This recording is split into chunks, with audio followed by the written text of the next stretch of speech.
£47,000. That's what moving your state pension age back by 12 months actually costs you, not in some abstract lifetime projection, but in hard pension income you will never receive.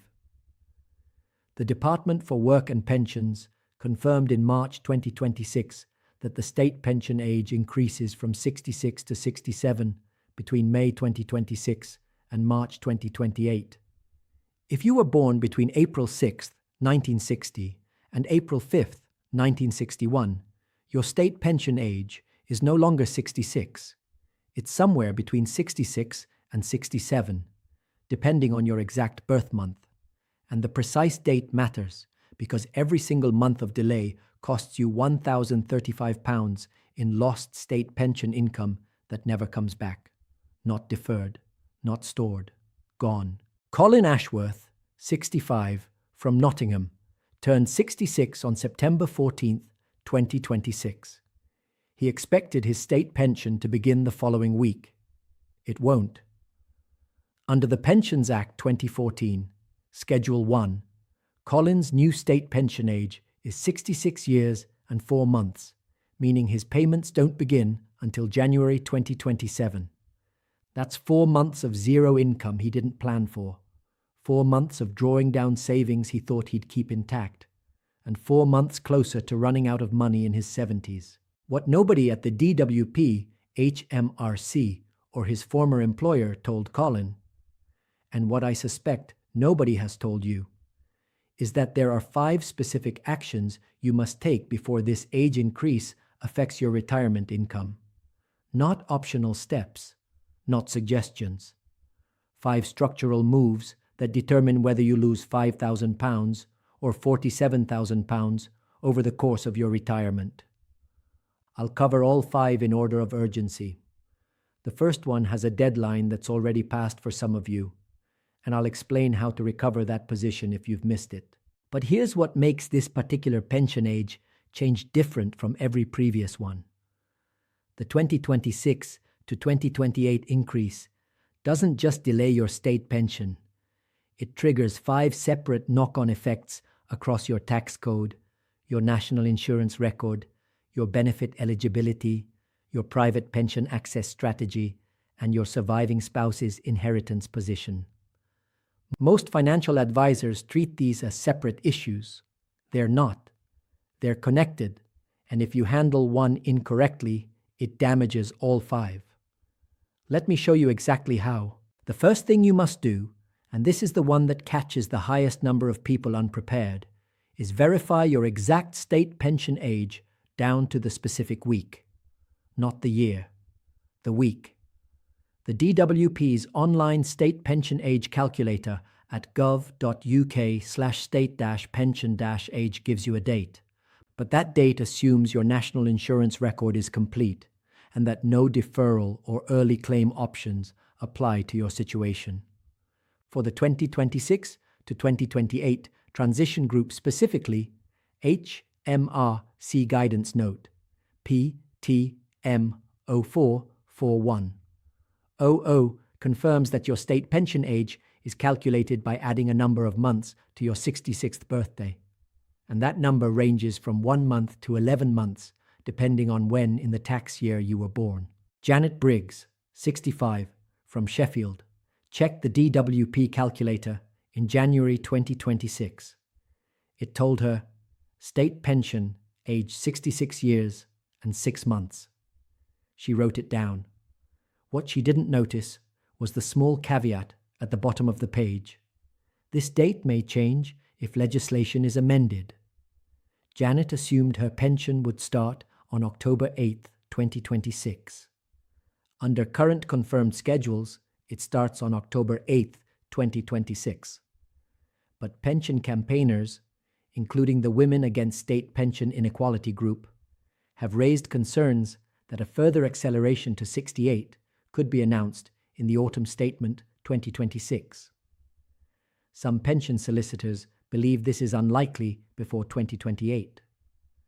Others point to the Cridland Report's original recommendation and argue the Treasury is already preparing the groundwork. The point isn't to alarm you. The point is this: verify your date, write it down, and then build your financial bridge to that exact date, not an approximation. The second action is where most people's tax position silently collapses. Between your last day of employment and your state pension start date, you exist in a tax limbo that HMRC handles badly in approximately 1 out of every 4 cases. Their own 2024 to 25 reconciliation data showed that 23% of coding notices issued during employment to pension transitions contained errors. 1 in 4.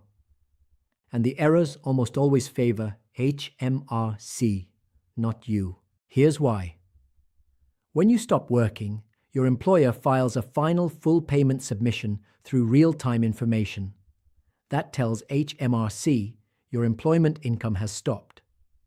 But HMRC's system doesn't automatically know when your state pension begins, especially during this transition period when the start dates are staggered across different months. So for the gap period, which could be 1 month or 11 months, HMRC may do one of 3 things. Apply your full personal allowance against zero income, correct, but generates a coding error for later. Carry your old employment tax code forward to your private pension provider, incorrect, overtaxes you.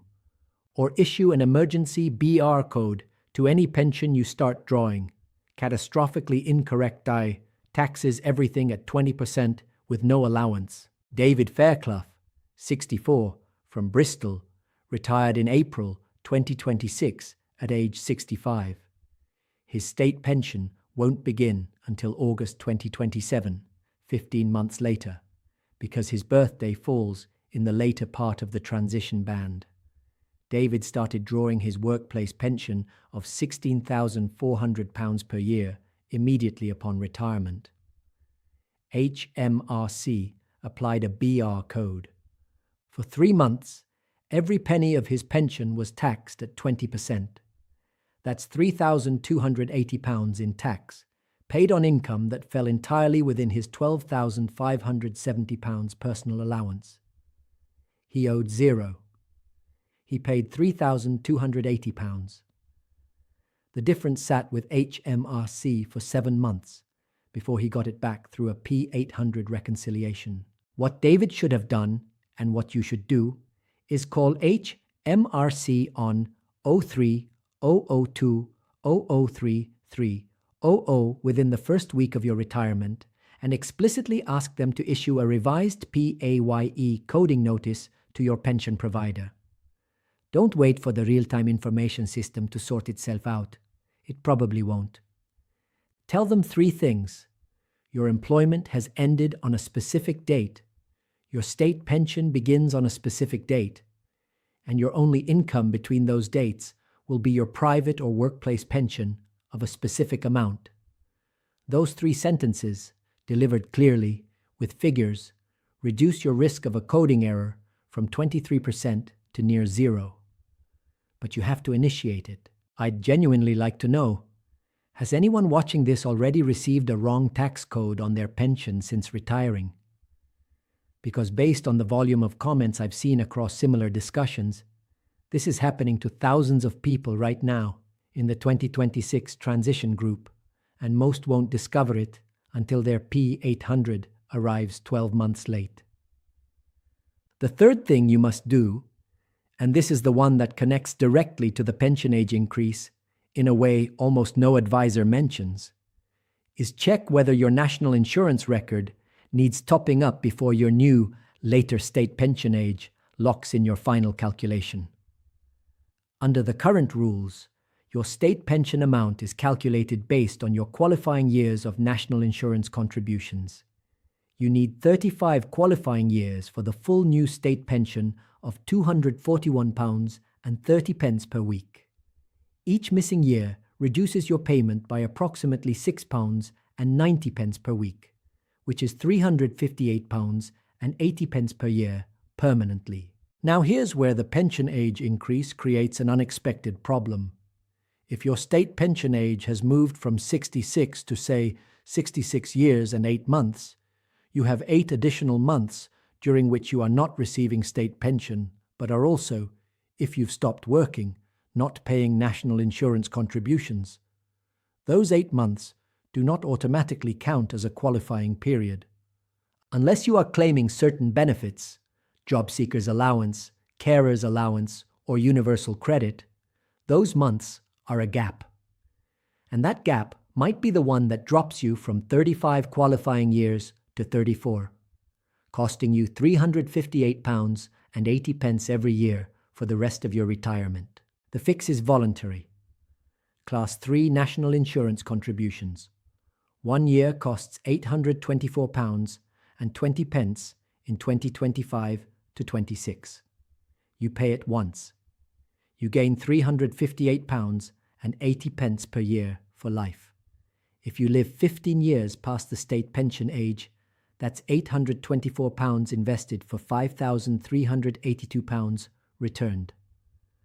No ISA, no savings account, no FTSE tracker offers that ratio with guaranteed government-backed certainty. Yet HMRC's published data from January 2025 shows over 400,000 people approaching state pension age have fillable gaps they haven't addressed. Check your record through your personal tax account on Government Gateway. It shows every qualifying year, every gap, and whether each gap can still be filled with a voluntary contribution. The deadline to fill gaps going back to April 2006 has been extended, but HMRC internal communications suggest a final cutoff is being discussed for April 2026.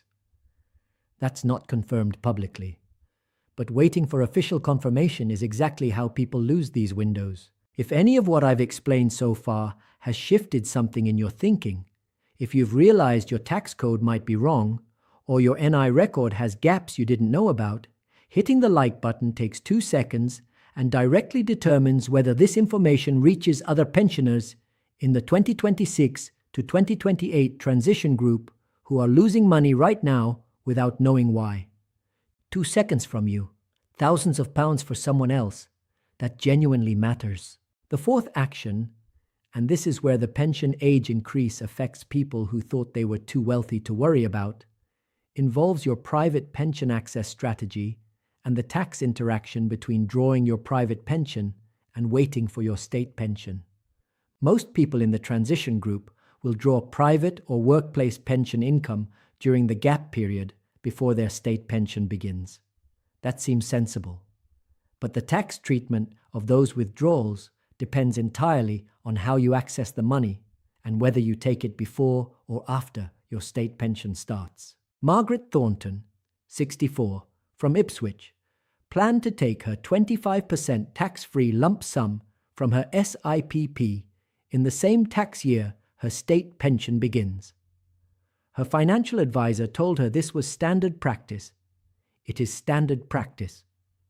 It's also, in Margaret's specific case, a £2,400 mistake, because Margaret's state pension starts in November 2027, partway through the 2027 to 28 tax year.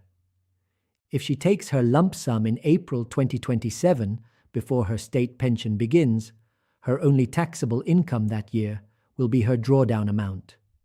If she waits until December 2027, after state pension has started, her taxable income includes both the drawdown and 7 months of state pension, potentially pushing her into higher rate tax on the drawdown income. Some pension professionals argue this timing issue is overstated for most people, and for those whose combined income stays well below £50,270, they're right, the difference is negligible. But for anyone whose private pension drawdown plus state pension brings them close to the higher rate threshold, the timing of your lump sum crystallization, before or after state pension begins, can shift thousands of pounds between the 20% and 40% bands. The principle is straightforward. In the tax year, your state pension starts partway through. Your personal allowance is shared across fewer months of state pension income, which leaves more allowance available to shelter your private pension withdrawals. But this only helps you if you arrange your drawdown correctly. HMRC's Pay manual at pay 13006. O explains how cumulative coding works when multiple income sources begin at different points in the year. It's not light reading, but the practical application is this. If your state pension starts mid-year, speak to your pension provider before you begin drawdown and confirm they'll apply a cumulative tax code, not a month one code, so your personal allowance is properly distributed across the remaining months. Now, the fifth action, and I've saved this one for last because it's the one that affects not just you, but your spouse, your estate, and potentially your children's inheritance position. The state pension age increases from 66 to 67 changes when your surviving spouse can access bereavement-related benefits, and it changes the inheritance tax calculation on your estate in a way that most solicitors haven't caught up with yet. Under the bereavement support payment rules, your surviving spouse can only claim if they're below state pension age at the time of your death. If the state pension age were still 66, a surviving spouse aged 65 would qualify. But with the age moving to 67, that same person at 65 still qualifies.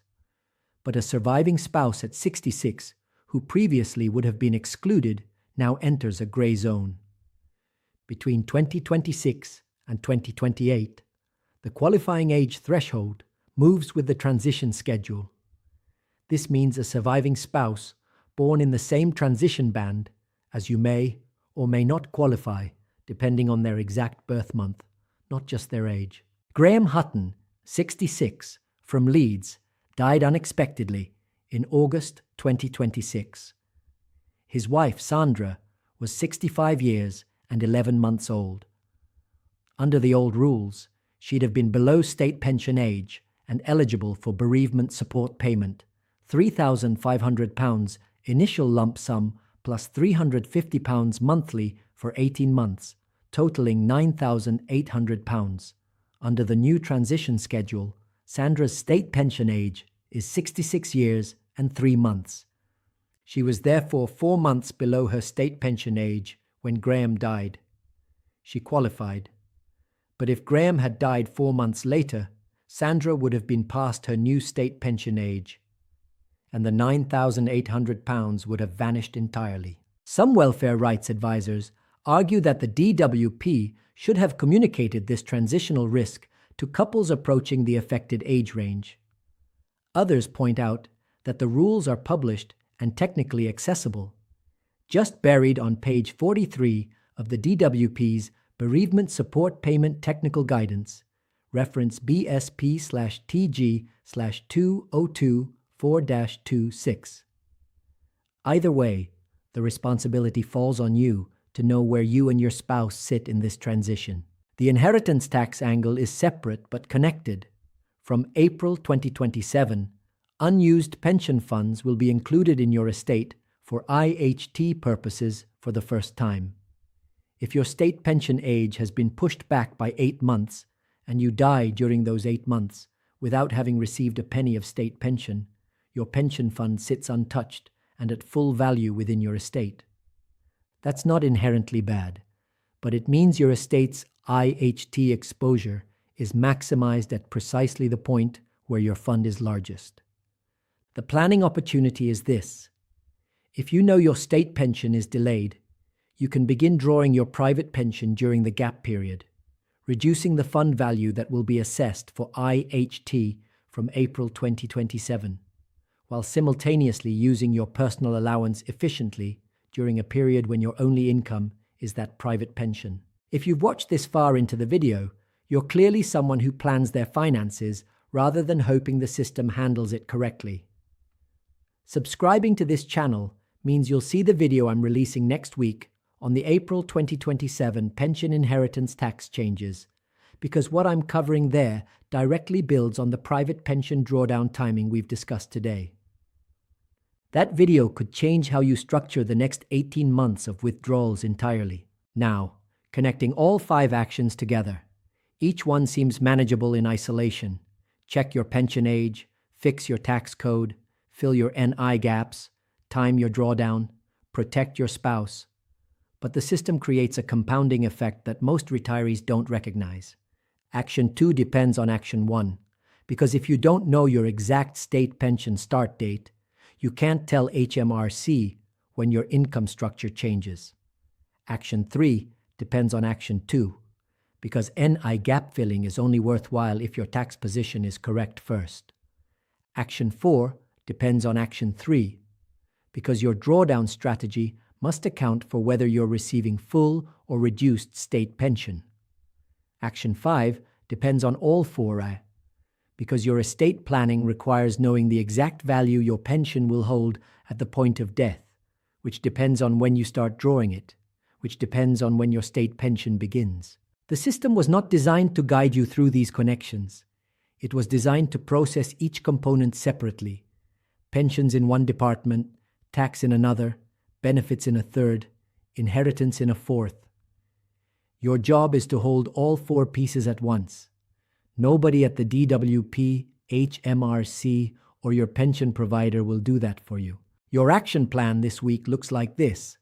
Monday, log into gov.uk/state-pension-age and confirm your exact state pension start date. Write it down, along with the number of months it has been delayed beyond age 66. Tuesday, log into your personal tax account and check your current tax code. If it still reflects employment income you no longer receive, call 03 002 003 300 and request immediate correction. Wednesday, check your national insurance record for any years showing as incomplete and calculate whether filling those gaps at £824.20 each would increase your pension by more than that amount over your expected retirement. Thursday, contact your pension provider and confirm whether your drawdown tax code is cumulative or month 1, and ask what happens to your coding when state pension income begins. Friday, check your spouse's state pension age against yours and confirm whether the bereavement support payment window is open or closed for your specific circumstances. 5 days, 5 actions. That's the difference between pensioners who lose £47,000 across their retirement through delayed starts, wrong codes, missed gaps, and poor timing, and pensioners who enter retirement having squeezed every pound the system owes them into their own bank account. Colin Ashworth, the man from Nottingham I mentioned at the start, has not yet reached his new state pension age. He doesn't begin drawing until January 2027. But after his daughter forwarded him information similar to what I've covered today, Colin made 3 calls in 1 week. One to HMRC about his tax code, one to his SIPP provider about drawdown timing, and one to the Future Pension Centre about a 2-year NI gap from 2012 that he'd assumed was irrelevant. Filling that gap cost him £824. It will pay him back £358 every year for the rest of his life. His tax code was corrected before a single penny was overtaxed, and his drawdown is now structured to crystallize before November, sheltering £4,200 of income at 0% instead of 20%. Colin didn't find a loophole. He didn't break any rules. He read the system correctly, and the system rewarded precision. It always does. In the next video, I'm covering the April 2027 pension inheritance tax change in full, specifically the 3 types of pension death benefits that will now attract 40% tax that were previously completely exempt. If you thought today's state pension age delay was expensive, wait until you see what a £340,000 pension pot looks like after HMRC applies inheritance tax to it for the first time in British pension history. That video drops next Thursday. Your state pension age changed. Your retirement date didn't have to change with it, but only if you moved first, before the system moved you.